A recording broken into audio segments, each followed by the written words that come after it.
do a combination of both.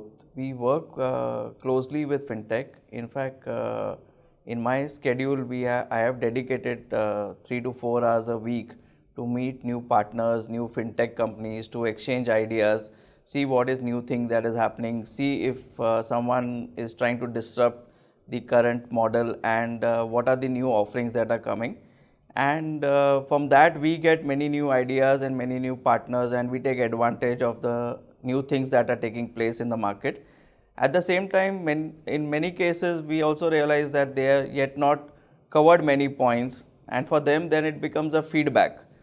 They are the ones who are actually thinking out of box today. In our normal business life, we are doing the same thing again and again and trying to make it better. But these are the guys, setups who are trying to do things differently. They may succeed in some, they may not succeed in some, but the point is that they are trying to do something differently, and for us to be aware of the different thought processes that are going around is very important, and hence we interact with them.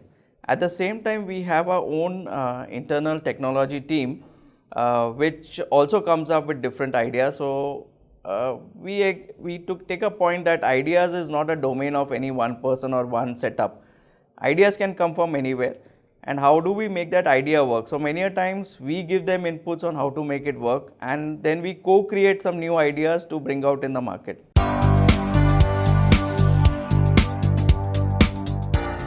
Close to at least 10 to 12 fintechs would be working with us at some point or the other, or for some solutions. We meet, of course, many more. The parameters are very simple and clear. There are 3 parameters that we look into them first, that what they are thinking or what they are offering, does it help us in increasing our revenue? Does it help us in reducing our cost? And thirdly, does it help us to have more control and be more compliant in our operations? These are the 3 basic parameters. And if it works for us in any of these 3, then we collaborate with them. Then we get into the second level, of course, their vintage, what exactly they have deep pockets, because a partnership has to be a long-term partnership and not a very short-term one.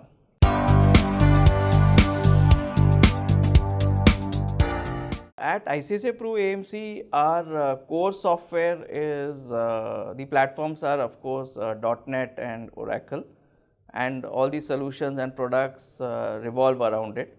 But we are open to more solutions and more product on any other platform. Again, it depends on what are they offering and what are they more comfortable with. And if it passes our security test at the ultimate analysis after the business approvals, then we don't mind adopting it. Today, these small number of partners that we work with, they are all Indian made companies and setups. We have not met many of the international fintechs formally in India as of now, but we are very open to even working with them if and when the condition arises and we meet them and they match our criteria. The agreement is like a partner agreement that we normally have with any of the vendor. So we treat them equally at par, nothing very different on the agreement side or the commercial side. Of course, when they tie up with us, they get a huge brand like ICICI as their customer.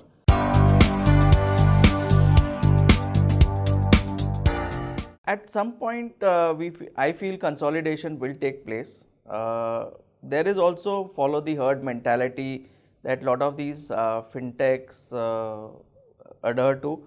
So if there is a demand in a particular area, or there is a valuation number in a particular area, then you will suddenly find a lot of fintechs trying to get into that area without really necessarily understanding that area in depth.